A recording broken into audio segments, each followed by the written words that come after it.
TV, Grey County.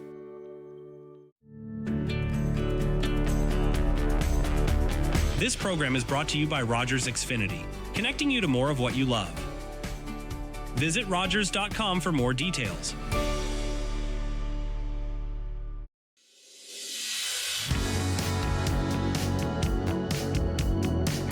Hello and welcome to HealthLink, a program connecting home, community, and healthcare. My name is Carol Merton, and today I am delighted to welcome two guests to the program. Bev Wilkins, who is a parish nurse, and Carol Makowski, who is a clerk of session. And they're going to be talking to us today about grief and bereavement groups and end-of-life planning. So thank you to both of you for being on this program. I really appreciate you being here. I also really appreciate the fact that you've sent me some bullet points and questions that I can ask to help me stay on track. So thank you for that as well. So I'm wondering how we should begin. Maybe the whole topic of parish nursing, because there may be people who aren't as familiar with that. So maybe we can begin with what is parish nursing and how does a person get to be a parish nurse? I think that hi to everybody. Wonderful to be invited here and to have a conversation. I was hired as a parish nurse in 2004. And at the time I asked instead, would it be possible that I would be called a congregational visiting nurse? Because again, parish generally refers to the system, likely an Anglican or Roman Catholic, where they are divided into parishes. With ours, it is a congregation. So that's where the term came from. So they said, well, I said, for me, I didn't want to be known as thou shalt not, thou shalt perish. I didn't want that. No. So I thought, well, they'll either hire me or they won't because I'm too saucy. So we'll see which way it'll go. Anyway, they put up with me for 21 years as a bit of a saucy nurse. But again, the humor is involved at the time of whether it's an illness, a disease, a horrible diagnosis, or the ending of your life.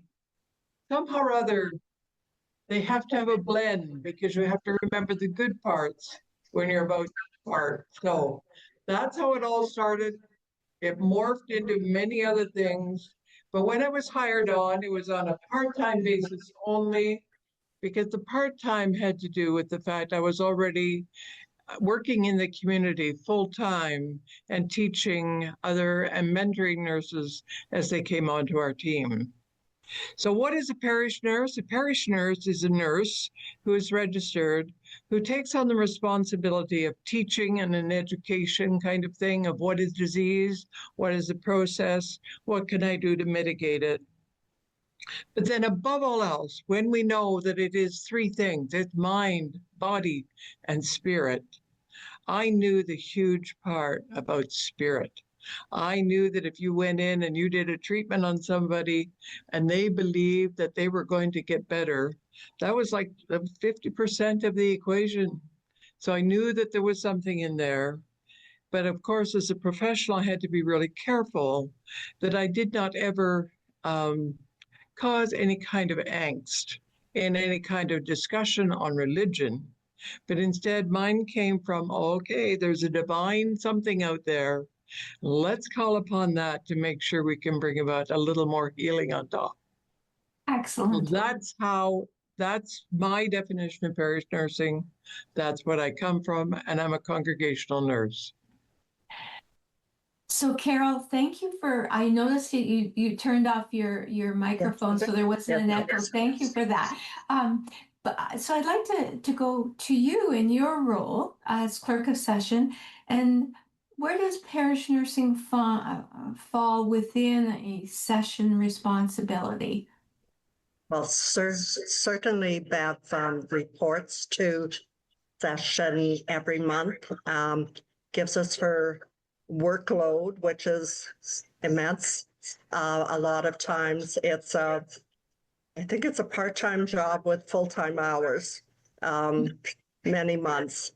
and anything that she has a concern about, she comes to the session and we try and help with the particular issue or decision that needs to be made.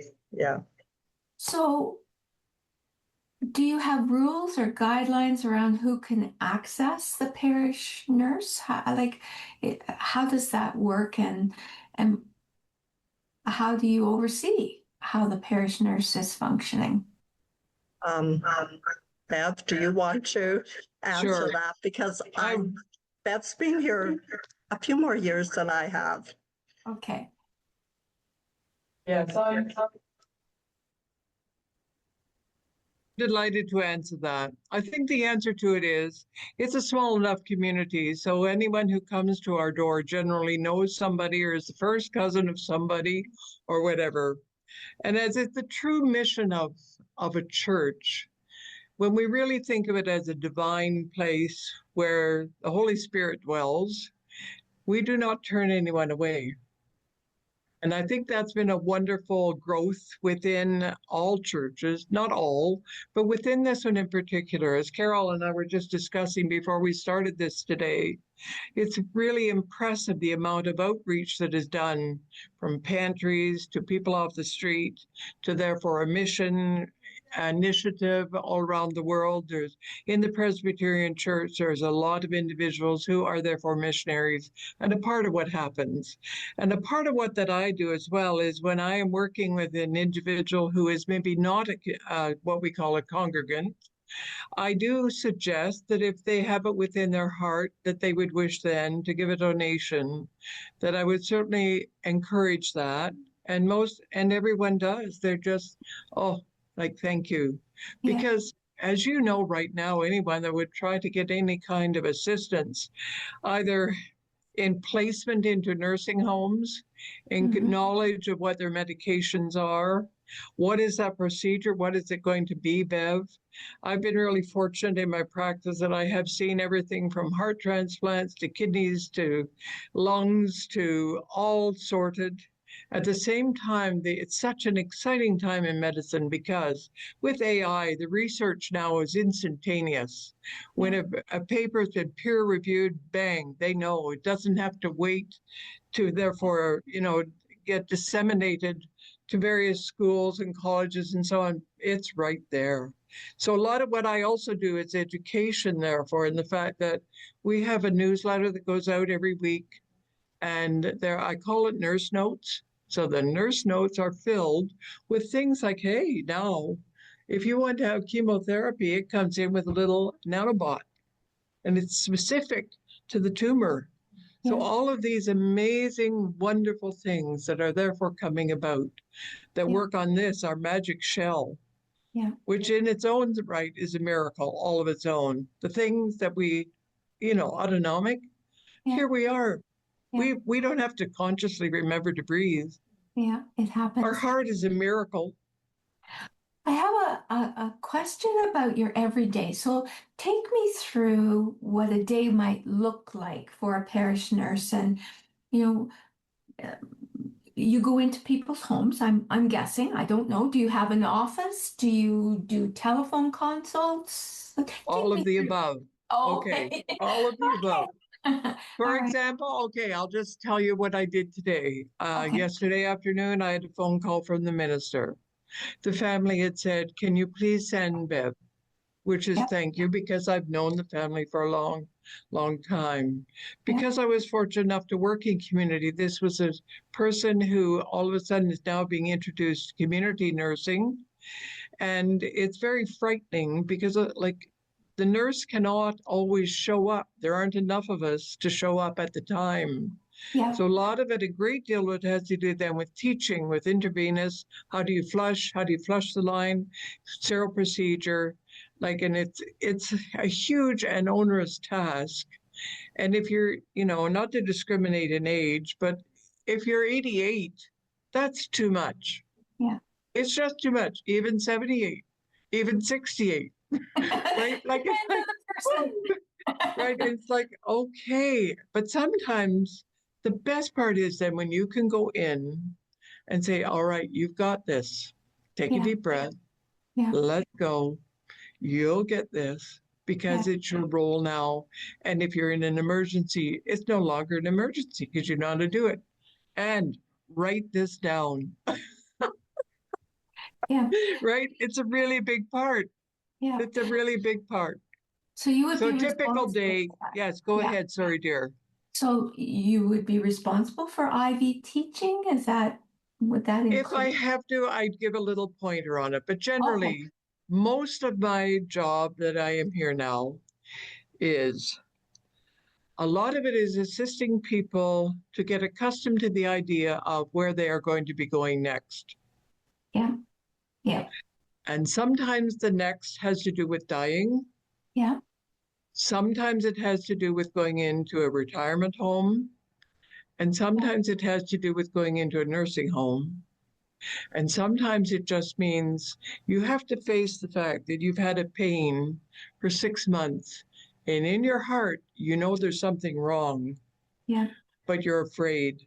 Yeah. So a lot of what I do, I call it bridge walking because it is, you just help them walk over the bridge. Like it's okay. Like Yeah. we're all afraid. We've all had things happen.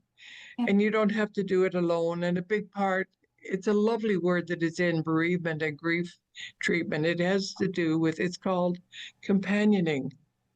Oh, what a And nice term. yeah. And as you're describing what you do, Yes, the word building relationships all the way. also comes to mind, that you Yes, talk about building bridges, but it's building relationships as well, yes. that help. And at times people need that extra relationship building as they're facing decisions. Carol, I'm wondering if you could speak a little bit about, on my notes, it said, ask Carol about grief groups. Right.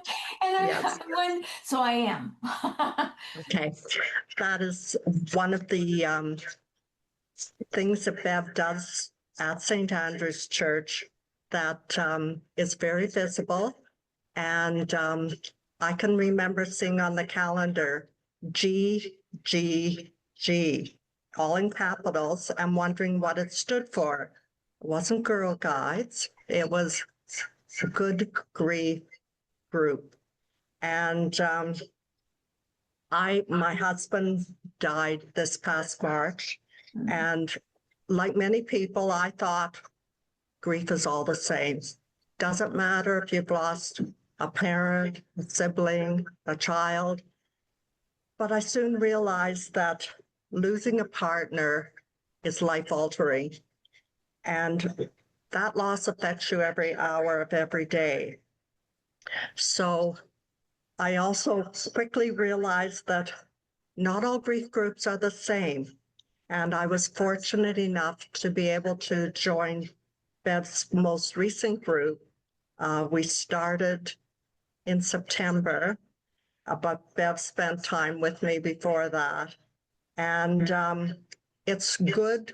You have to do some work to find the right group, the group that fits for you. Right now, Bev's group is a group of WOW, Women of Wisdom. And she has spent every afternoon, once a week with us. Some of the people have lost their partner several months ago. Some are more than a year ago. Some of us were married for 50 years, others a much shorter time. And some of the partners died suddenly, while others had long suffering illnesses. So Bev takes that into account, and she makes sure that our grief group is a safe place for us to share stories and memories, and gives us a chance to help and comfort each other and realize that we're not alone, because all of us are learning to live with a significant loss. And I can't imagine, as the other people from my group would agree with me, it would have been a very rough time if Bev had not been there for us.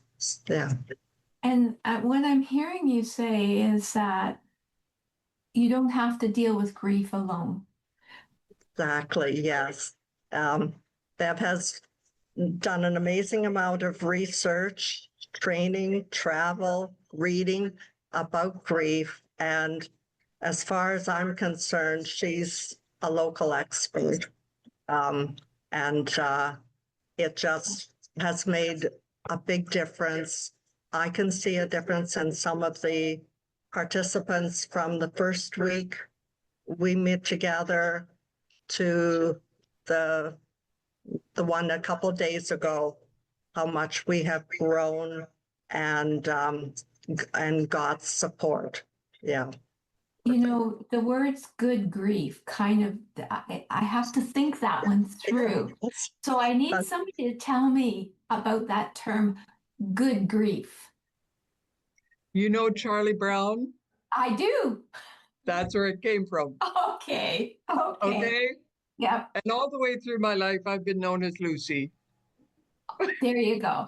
That's where it came from. So it was like, again, I call those God drops because I was trying to figure out what would be a term that would be healing and truthful and together. That's group. So it's good.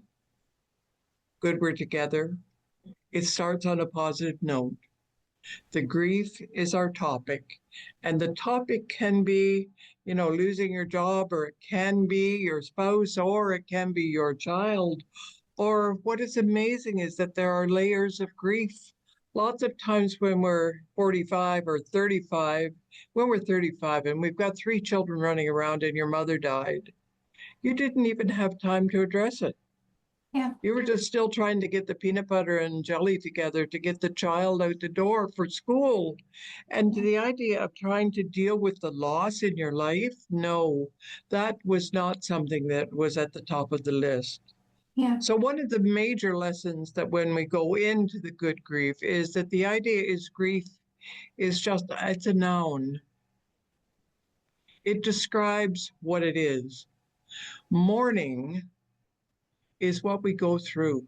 Ah, different. And I think that's one of the gems that is out of the course. I did go to Colorado. I did study there.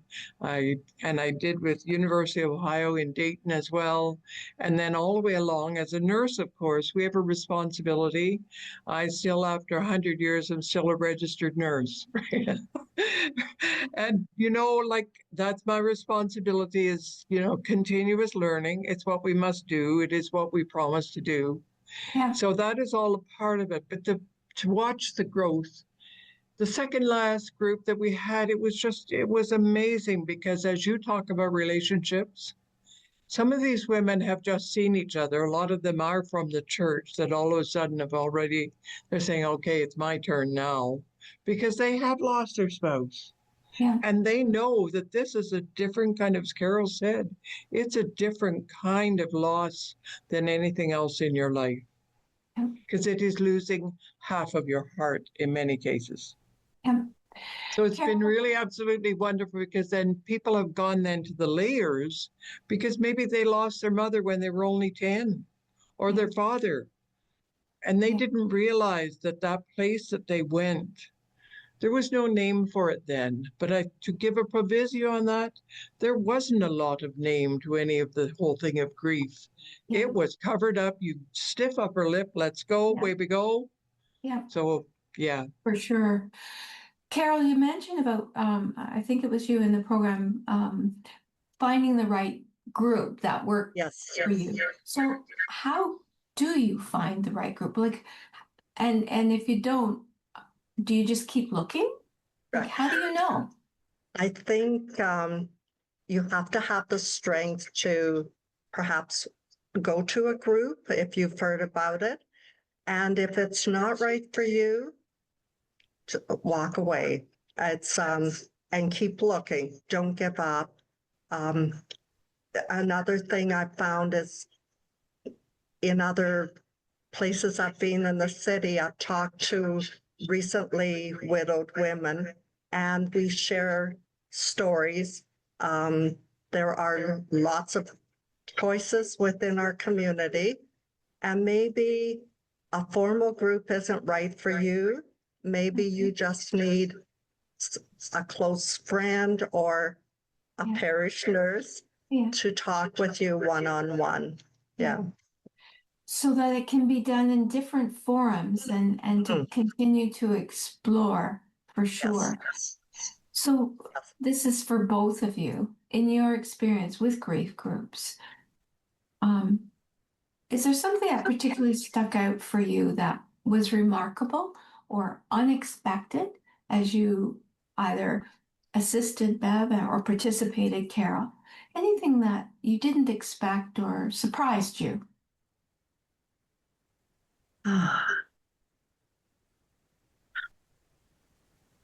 Go, if you want to go ahead, Bev, and I'll give it some thought. Be hard to name just one. Well, you can have more than one choice, you know. All right, if you want me to go first, Carol? Yes. All right, I shall. I think it's been very interesting. One of the large surprises has been how men don't think they're allowed to talk or cry. Oh, say more. Yeah, and I think that was quite a touching because I've already alluded to what a special group this last one has been, and the fact that they were able to form relationships, trust each other. They all promise that what they say in the meeting will be totally confidential. But when I took on a group of 4 men to have a conversation in grief group, and I said, okay, I just want you to know that I have been at the bedside of hundreds of men who have cried because we all have the same fears, whether you're a male or you're a female. And I want you to know that I have really won if at the end of this session, you have a tear coming down your cheek. Interesting. Interesting. And everyone did. They were given permission. And you know very well that that is kind of a generational thing as well. Now I call it people now have the vocabulary. They know the language. They know the language of death. They'll actually say the word, not just, oh, he passed or he went beyond the veil or whatever Yes. terminology that we've used to soften it. But Yes. I always make sure that people use the word died. His Yeah. death was. It is death and dying. Yeah. That is an action as well. And it's been, to me, that was one of the most amazing things because those men allowed one another to go to a private place which needed to be undamned, right? They were so thankful to be given like kind of permission to themselves. I don't do it. They give themselves permission. We just love them to a place that's safe. Yeah. That's all. That's all we do. And safe place is critical when you're Right. so vulnerable. And You yeah, bet. I don't want to Yeah. jump over you, Carol, if you've got something now you've thought of. Well, it would be hard to mention just one thing, but I guess my biggest surprise was our group that we're in right now. It's not judgmental. Everybody feels free to share what they like. Sometimes you don't feel like sharing. You just want to listen. But we don't judge each other.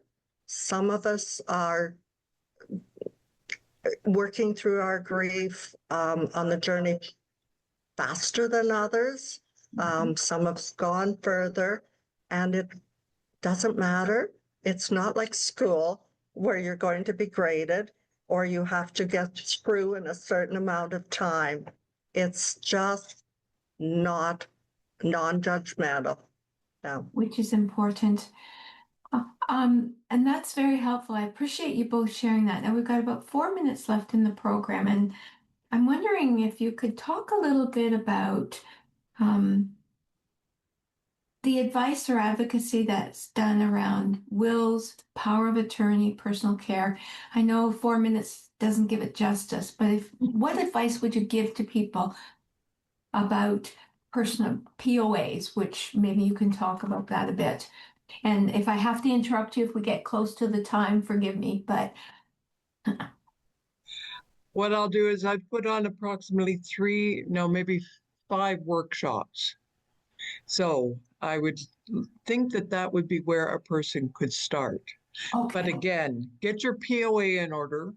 Talk to your family about what you want, so that therefore they're not standing over you when you've been given a grim diagnosis or you're in emerge, which, you know, I've been at many a stretcher where they've been given the word and they say, what would mom want?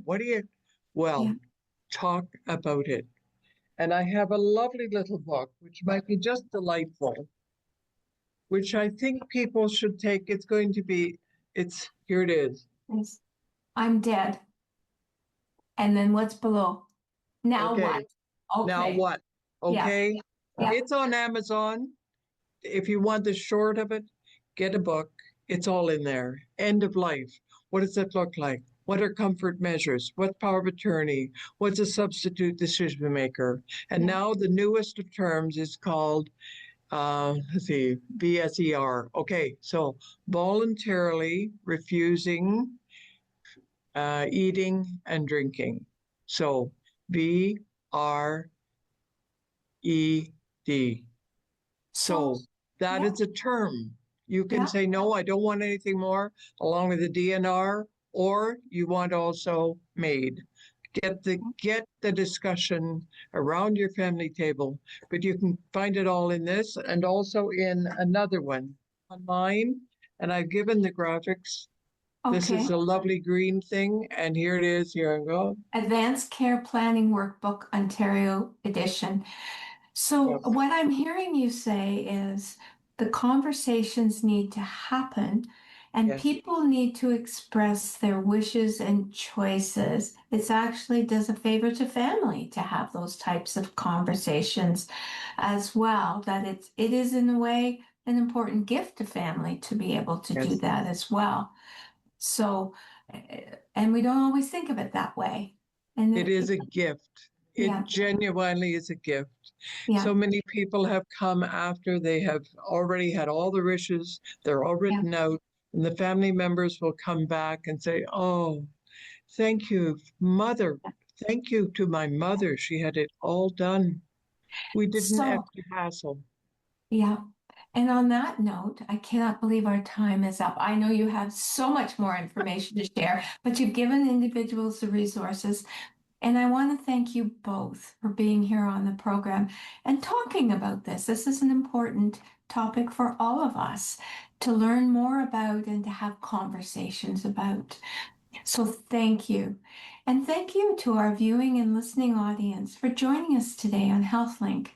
Please tune in again to learn more about services and resources that are available to you and to your family. Take care and stay safe.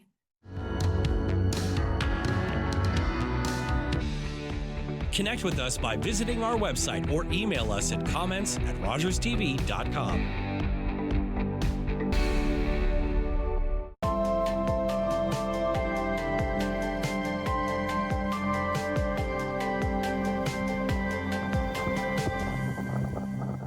With Rogers TV, you can cheer on the home team from the comfort of your living room.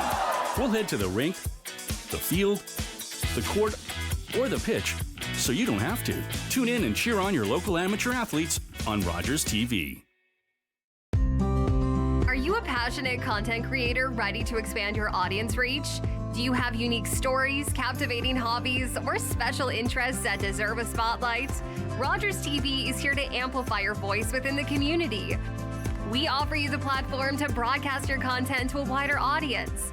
And the best part, it's completely free. Don't miss this opportunity to share your vision